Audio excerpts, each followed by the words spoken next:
इस्लामाबाद के पास एक शादाब भी फिट हो गए 90%। शादाब भी फिट हो गए और हेल स्ट्रॉन्ग भी वापस आ गया। एलेक्स हेल्स को वापस बुला लिया और वो अब इस्लामाबाद के बकाया मैचेस अगर आगे जाती है इस्लामाबाद तो वो खेलेंगे एज ओपनर। और बहुत ही ज़बरदस्त सपोर्ट है इस्लामाबाद के लिए, क्योंकि इस्लामाबाद ने उनके साथ रहते हुए 200 तक के टारगेट्स भी दिए और चेज भी किए। लेकिन ये मुझे अच्छा प्लेयर है, बहुत अच्छा। समझाइए कि ये मुल्तान जो भी टीम इस वक्त 2 टीम्स खेल रही हैं उनमें से जो हारेगा उसको 2 चांसेस क्यों मिल रहे हैं? वो नंबर 2 1 और 2 पे हैं, वो नंबर 2 पे इस वजह से ये टेबल टॉपर नए सिस्टम इन्होंने फॉर्मेट पहली दफा इंट्रोड्यूस हो रहा है यहाँ पर। ये सही में हो रहा है। वैसे ये है थोड़ा सा अजीब सा, बाकी किसी टीम को नहीं ये मिलेगा। नॉकआउट ना हुआ, ये तो आपको पता है एक चांस और है। प्ले ऑफ इसीलिए कहते हैं पहला मैच क्वालिफायर है, कल वाला जो होगा वो एलिमिनेटर होगा। एक टीम एलिमिनेट हो जाएगी और परसों वाला एलिमिनेटर 2 होगा जिसमें एक और टीम एलिमिनेट हो जाएगी।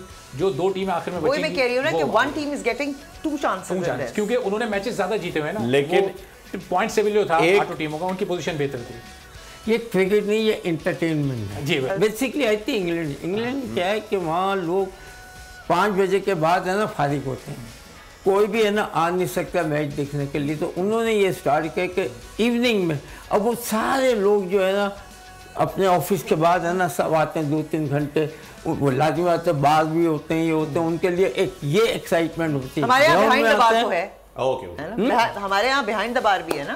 वालिद साहब ने कहा ना, ये ना थी हमारी किस्मत के सारे यार होता, हमें क्या बुरा था मरना, अगर एक बार होता बार यहाँ अंग्रेजी वाला जो वहाँ शाम को 6 बजे के बाद खुला है।